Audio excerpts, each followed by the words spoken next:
Hello guys, आप सभी का स्वागत है मेरे यूट्यूब चैनल पे। आज यहाँ पे हम पार्ट 1 जो है FIJC का वो कैसे फिलअप किया जाए, क्योंकि मुझे बहुत सारे बच्चों के क्वायरीज आए थे सर, कुछ डाउट आ जाते हैं, कुछ फॉर्म से ऐसे फिलअप नहीं होता है। तो चलिए यहाँ पे भी जैसे मैंने गूगल ओपन किया था, वहाँ पे मैंने सर्च किया है 11thadmission.org.in। ठीक है, आपके सामने ये पेज ओपन होगा। ये तो अभी आपको नॉर्मली मालूम हो गया होगा। और यहाँ पे मैं आपको मुंबई में लेके जा रहा हूँ, क्योंकि हम मुंबई से करेंगे। आपका जो भी रिलीजियस है तो आप उसके अकॉर्डिंग अपना इनपुट कीजिए। आपको क्या चाहिए अभी यहाँ पे देखो, एक लॉगिन आईडी चाहिए और दूसरा पासवर्ड चाहिए। तो चलिए, सबके पास लॉगिन आईडी और पासवर्ड होगा। मैं यहाँ पे इनपुट करके पेज ओपन कर लेता हूँ। ठीक है, तो आप लोग भी सेम अपना लॉगिन आईडी और पासवर्ड डाल के पेज ओपन कर लीजिए। यहाँ पे आप दे सकते हो। तो ये आपके सामने हो गया पेज ओपन। यहाँ पे आपको सेलेक्ट करना है कि आप कौन से, मतलब जो आपका स्कूल है वो कहाँ पे है, यानी कि आपने जो 10th कंप्लीट किया है। ठीक है, तो यहाँ पे MMR दिया गया है, आउटसाइड MMR दिया गया है, आउटसाइड महाराष्ट्र इंडिया दिया गया है। तो आप महाराष्ट्र स्टेट दिया गया है। ठीक है, तो उसके अकॉर्डिंग तो आप जैसे कि CBSE है, किसी का ICSE है, IB है। ठीक है, तो आप अपने अकॉर्डिंग आपका जो भी एजुकेशनल डिटेल है उसको प्रॉपर तरीके से फिलअप कीजिए। एप्लीकेशन स्टेटस पूछा हुआ है, तो यहाँ पे आप एप्लीकेशन स्टेटस प्रॉपर तरीके से, फ्रेशर हो, रिपीटर हो या प्रीवियसली, ठीक है, आपने कुछ अपनी स्टडी को रोका हुआ है तो आप उसके अकॉर्डिंग यहाँ पे फिलअप कर सकते हो। तो मोस्ट ऑफ दी सब फ्रेशर ही होंगे। ठीक है, रिपीटर्स बहुत कम लोग होंगे। तो अपने अकॉर्डिंग याद रखिए, सही तरीके से यहाँ पे आपको फिलअप करना है, क्योंकि ये गवर्नमेंट यानी कि ऑफिशियल साइट है। आप यहाँ पे रॉन्ग करोगे तो आपका जो भी स्टेटस होगा यहाँ पे सब रॉन्गली आएगा। ठीक है, नेक्स्ट वन, यहाँ पे SSC 10th standard for the equivalent examination board यहाँ पे दिया गया है आपको। HSC दिया गया है, CBSE दिया हुआ है, ICSE दिया हुआ है, IB है। ठीक है, तो ये आपको दिए गए बोर्ड, यहाँ पे आपको बोर्ड सेलेक्ट करने हैं। तो इसमें से कौन सा आपका बोर्ड होगा उस पर आप टिक कर दीजिए। ओके, अगर आप SSC पे टिक किए, देखिए यहाँ पे पूछा है सीट नंबर, आप अपना सीट नंबर डाल दीजिए। देखिए, सीट नंबर आपको मालूम है कहाँ पे है। यहाँ पे आपको पॉपअप आया एक नोटिफिकेशन, इसको ओके कर लीजिए। देन इसके बाद यहाँ पे क्या पूछा गया है आपको, पासिंग ईयर एग्जाम्पल 2020। तो ऑब्वियसली सबका 2020 है। फिर मोबाइल नंबर, आप अपना मोबाइल नंबर इनपुट कर सकते हो। ओके, यहाँ पे पर्सनल डिटेल में एक चीज़ और है क्या, पासिंग मंथ आपको लिखना है। ठीक है, आपका पासिंग मंथ कौन सा है। फिर उसके बाद name of the applicant appearing. ठीक है, तो एडमिट कार्ड या स्टैंडर्ड मार्कशीट ये आपको मिल गया होगा अभी तक स्कूल से। आपने वो यहाँ पे मोबाइल नंबर डाल दिया, यहाँ पे ईमेल आईडी आ जाएगा आपका। ईमेल आईडी के बाद आप सिक्योरिटी क्वेश्चन से यहाँ पे कुछ भी इनपुट कर सकते हो अपने अकॉर्डिंग, जो भी आपको सही लगे और उसका आंसर आपको याद हो। जैसे कि फादर मतलब पहला व्हीकल आपके पास कौन सा है, तो डैड ने कोई मोटरसाइकिल या मोटर बाइक खरीदा होगा तो उसका नंबर, कुछ भी। ठीक है, या तो आपने बेस्ट फ्रेंड, तो मतलब बचपन में कोई आपका बेस्ट फ्रेंड होगा या अभी कोई बेस्ट फ्रेंड बना होगा, तो यहाँ पे आप उसका नाम लिख सकते हो ताकि ये हमें याद रहता है। देखिए, बेसिकली हमें इसकी ज़्यादा कोई रिक्वायरमेंट नहीं है, लेकिन फिर भी आपको यहाँ पे पूछा है तो आपको ये करना होगा, फिलअप करना होगा। ठीक है, देन नीचे पूछा हुआ है अभी पासवर्ड डिटेल। अभी आपको पासवर्ड यहाँ पे बनाना है। यहाँ पे आपका पासवर्ड क्या आएगा, तो आप अपने अकॉर्डिंग पासवर्ड बना सकते हो। देखो, पासवर्ड कितना होना चाहिए इसके अंदर, password must be 8 to 15 characters long, तो 8 से ज़्यादा होना चाहिए। और इसके अंदर कैरेक्टर्स पूछा हुआ है, मतलब उसके अंदर आपका अल्फ़ाबेट, न्यूमेरिकल, फिर इसके बाद उसमें सिम्बल्स में आते हैं, ठीक है, तो वो भी सबको आपको इनपुट करना है। तो सबमिट करने के बाद यहाँ पे ऐसा आएगा, यहाँ पे भी सबमिट कर लीजिए, देखिए। तो यहाँ पे आपका एक आ गया स्टूडेंट आईडी और पासवर्ड आ गया, देखिए 2 चीज़ हो यहाँ पे, देखिए। जिसके पास अगर जिसने रजिस्टर नहीं किया होगा, अपने आईडी नहीं बनाए होंगे, तो पार्ट 1 देखो यहाँ पे रजिस्ट्रेशन फॉर्म पार्ट 1 इनकम्प्लीट दिखा रहा है। तो यहाँ से आपका इनकम्प्लीट पार्ट हो गया। ओके, तो यहाँ पे मैं फॉर्म फिलअप कर लेता हूँ। तो चलिए यहाँ पे बता देता हूँ क्या क्या फॉर्म आपको फिलअप करने। यहाँ पे साइड में आप देख रहे हो एप्लीकेशन फॉर्म में, यहाँ पे आपको personal detail, address, category and reservation, ठीक है। उसके नीचे qualification details, document verify, upload requirement document, ठीक है। तो ये सब दिया गया है। अभी कैटेगरी में पहले क्या है, डोमिसाइल स्टेटस। अगर आपके पास डोमिसाइल है तो आप यस कीजिए, अगर डोमिसाइल नहीं है तो नो कीजिए। डोमिसाइल बनाने के लिए मैं आपको बता दूंगा नेक्स्ट वीडियो में कि डोमिसाइल हम कैसे बना सकते हैं, ठीक है। तो आप मेरे चैनल पे बने रहिए और चैनल को सब्सक्राइब कर लीजिए अगर आपको इन्फॉर्मेटिव वीडियो लगता है मेरा।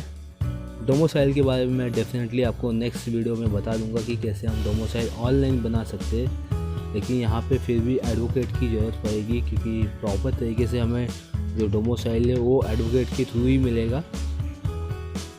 नेक्स्ट यहाँ पे कॉन्स्टिट्यूशनल रिजर्वेशन डिटेल पूछा हुआ है, कैटेगरी।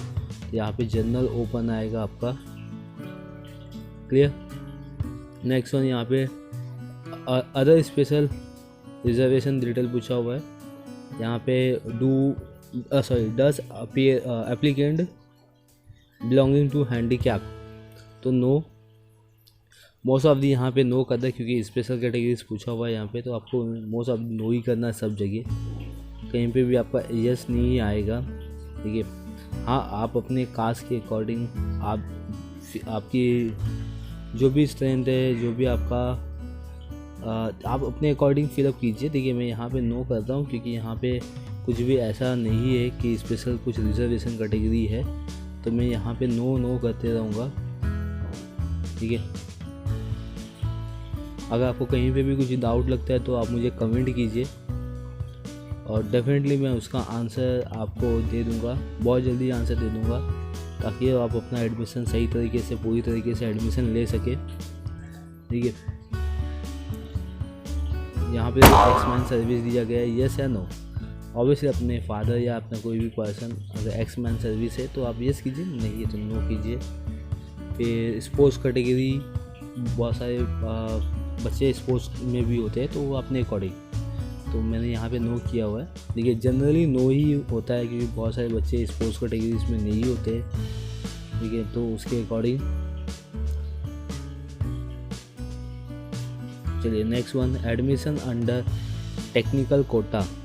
टेक्निकल कोटा में क्या दिया गया है आपको, 25% फॉर HSVC यानी कि HSC vocational and bifocal course दिया हुआ है। यहाँ पे बोला है have you opt any pre vocational course, no. Vocational course हमने कोई भी किया नहीं है, यानी कि कुछ इंटर्नशिप के साथ कोई ऐसा कोर्स नहीं किया हुआ है, ठीक है। फिर मैंडेटरी कोटास एडमिशन, अगर आपका माइनॉरिटीज़ है, आप जिस स्कूल में हो उसी कॉलेज में आपके कास्ट से रिलेटेड कोई भी माइनॉरिटीज़ है, तो उसमें आप अपने माइनॉरिटीज़ को यस कर सकते हो, अदरवाइज़ नो हो जाएगा यहाँ पे, ठीक है। माइनॉरिटीज़ मतलब जैसे आपका रिलीजियस हो गया, कास्ट हो गया, तो उसके अकॉर्डिंग आपके कॉलेजेस भी होते हैं। तो यहाँ पे अगर यस करना है तो यस कर सकते हो, अगर नो है तो नो करना है आपको। यहाँ पे मैंने यस करके बताया भाई आपको। यहाँ पे लिंग्विस्टिक माइनॉरिटी लिखा हुआ है, यानी कि कौन से लैंग्वेज में माइनॉरिटीज़ है, मलयालम यहाँ पे लिखा हुआ है, तो आप यहाँ पे सेलेक्ट कर सकते हो कि आपका कौन सा है, ठीक है। हिंदी, इंग्लिश, गुजराती, इंग्लिश नहीं होगा, गुजराती होगा, हिंदी होगा, या जितने भी अपने स्टेट से, ठीक है, तो उसके अकॉर्डिंग आपका माइनॉरिटी कोटा होता है। उसके बाद लिखा हुआ है रिलीजियस माइनॉरिटी, देखिए आपका रिलीजियस क्या है, हिंदू हो, मुस्लिम हो, बुद्धिज़्म हो, सिख हो, ठीक है, तो उसके अकॉर्डिंग आपका यहाँ पे आएगा, ये आपको सेलेक्ट करना है। यहाँ पे देखो माइनॉरिटी आप शो कर दे तो आपके पास माइनॉरिटी सर्टिफिकेट भी होना ज़रूरी है। अगर माइनॉरिटी सर्टिफिकेट नहीं है तो आप माइनॉरिटी कोटा में नहीं ले सकते हो एडमिशन, याद रखिए, ठीक है, क्योंकि आप ये यहाँ पे तो लिख दोगे माइनॉरिटी कोटा में, क्योंकि वहाँ पे फ़ीस कम हो जाता है। अगर आपने सर्टिफिकेट नहीं दिया तो आपका फॉर्म फिल कैंसिल हो जाएगा, आपको एडमिशन नहीं मिलेगा। तो आप सही तरीके से प्रॉपर इंफॉर्मेशन इनपुट कीजिए। In house quota, in house मतलब जिस स्कूल में हो उसी में कॉलेज है तो आप इन हाउस कर सकते हो, ठीक है। तो यहाँ पे मैंने इन हाउस कर दिया है। उसके बाद document verification eight secondary school, obviously जो हमने अभी 10th दिया हुआ है वो सेकेंडरी स्कूल है। Secondary school guidance centre zone, यहाँ पे ऑल कर दीजिए जो भी आपके नियरेस्ट होगा, ठीक है। यहाँ पे फिर आपको सेकेंडरी स्कूल है ना, गाइडेंस सेंटर्स का ऑप्शन आएगा, ठीक है, यानी कि किस साइड है एरिया, तो आप उधर सेलेक्ट कीजिए। उसके बाद सबमिट कर दीजिए। देखो यहाँ पे माइनॉरिटी सर्टिफिकेट आपको मांगा हुआ है, ठीक है। अगर आपके पास यहाँ पे लिखा है नोट में देख लेते, keep all the original copies of above document ready with you, you have to submit this document to the junior college while taking admission. तो जितने भी ओरिजिनल डॉक्यूमेंट है आप अपने पास रखिए, देखिए यहाँ पे अपलोड कर दीजिए। और अपलोड करने के बाद आप जब कॉलेज में एडमिशन लोगे तो वहाँ पे ये आपको सबमिट करना कंपलसरी है, याद रखिए। अगर आपके पास नहीं है और आपको करना है तो यहाँ पे आप फॉर्म फिलअप करके कर सकते हो, लेकिन नहीं है आप उसको फटाफट बना लीजिए और उसको सबमिट कर लीजिए। देखिए यहाँ पे इसका साइज़ दिया गया है 1 MB। 1 MB के लिए आपको बता दूँ कि अगर आप अपने मोबाइल से करते हो तो मोबाइल में कि पहले कैम स्कैनर आता था तो चाइना ऐप था वो बंद कर दिया गया है, और अभी आप एडोब स्कैन है, ठीक है, आप उससे कर सकते हो। उसका लिंक मैंने डिस्क्रिप्शन बॉक्स में दिया हुआ है उस ऐप का, तब वहाँ से डॉक्यूमेंट स्कैन करके प्रॉपर तरीके से इधर अपलोड कर सकते। देखो मैंने यहाँ पे अपलोड करने कर दिया हुआ है, ठीक है, अपलोड डॉक्यूमेंट।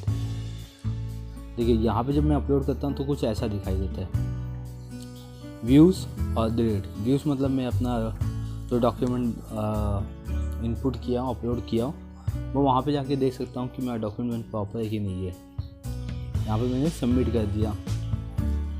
चलिए यहाँ पे मैंने अपना सबमिट कर देने के बाद ये पेज ओपन होगा, ठीक है। डिक्लेरेशन पे आपको यहाँ पे देखो, यहाँ पे माइनॉरिटी सर्टिफिकेट में क्या दिया गया है, ओरिजिनल कैटेगरी क्या है, मलयालम है, और वेरिफिकेशन स्टेटस, वेरिफिकेशन डेट ये पेंडिंग है, जब तक ये कंप्लीट नहीं होगा, ठीक है, तब तक हम देखते क्या है, इसको हम तब तक लॉक करके रखते, ठीक है। लॉक एप्लीकेशन फॉर्म भी यहाँ पे दिया, तो यहाँ पे आप डिक्लेरेशन में आई हियर बाय डिक्लेयर ये आप क्लिक कर दीजिए और यहाँ पे लॉक कर दीजिए, कंफर्म। चलो यहाँ पे कंफर्म हो रहा है, ये देखिए ये हो गया मेरा एप्लीकेशन फॉर्म पार्ट 1। अगर आपको प्रिंट आउट लेना है तो आप यहाँ से प्रिंट आउट ले सकते हैं, ठीक है। तो यहाँ पे जब तक मेरा माइनॉरिटी कोटा वेरीफाई नहीं होगा तब तक मेरा एप्लीकेशन कंप्लीट नहीं होगा। नेक्स्ट वन है यहाँ पे स्टूडेंट टाइमलाइन, यहाँ पे कुछ नहीं करना है आपको। Check document verification status pending पे दिखा रहा है माइनॉरिटी, जब तक ये वेरीफाई नहीं होगा तब तक ये ऐसे ही चलेगा, ठीक है। तो ये जब वेरीफाई होगा तो मुझे पता चल जाएगा कि इस डॉक्यूमेंट को वेरीफाई कर लिया गया है, क्योंकि कभी कभी इसमें टाइम लगता है वेरीफाई करने में। आपका माइनॉरिटी कोटा हो गया, ठीक है, तो वो सब में टाइम लगता है, या आपका कोई कास्ट सर्टिफिकेट हो गया तो उसमें किसी का ऑटो वेरीफाई हो जाएगा, ठीक है। जब हम पार्ट 1 का फॉर्म फिलअप कर रहे हैं, याद रखिए मैं आपको बता रहा हूँ कि किसी का वेरीफाई हो जाएगा, ऑटो वेरीफाई हो जाएगा, तो इसका मतलब है आपको डॉक्यूमेंट सबमिट करने की रिक्वायरमेंट नहीं है। ऑटो वेरीफाई ये आपको पॉपअप आएगा, आपको उसका नोटिस आएगा, नोटिफिकेशन आएगा कि आपका जो भी है वो ऑटो वेरीफाइड हो गया है। ऑटो वेरीफाई हो गया मतलब आप यहाँ पे अपना कोई भी डॉक्यूमेंट सबमिट नहीं करोगे, यहाँ पे आपका फॉर्म कंप्लीट हो गया है। तो बस इस वीडियो में मुझे इतना ही बताना था कि कैसे हम पार्ट 1 का फॉर्म फिलअप करें। वहाँ पे प्रिंट लेके आप अपने आप को सेव कर सकते हो फॉर्म को, ठीक है। तो आई वो आपको समझा होगा। Thank you for watching.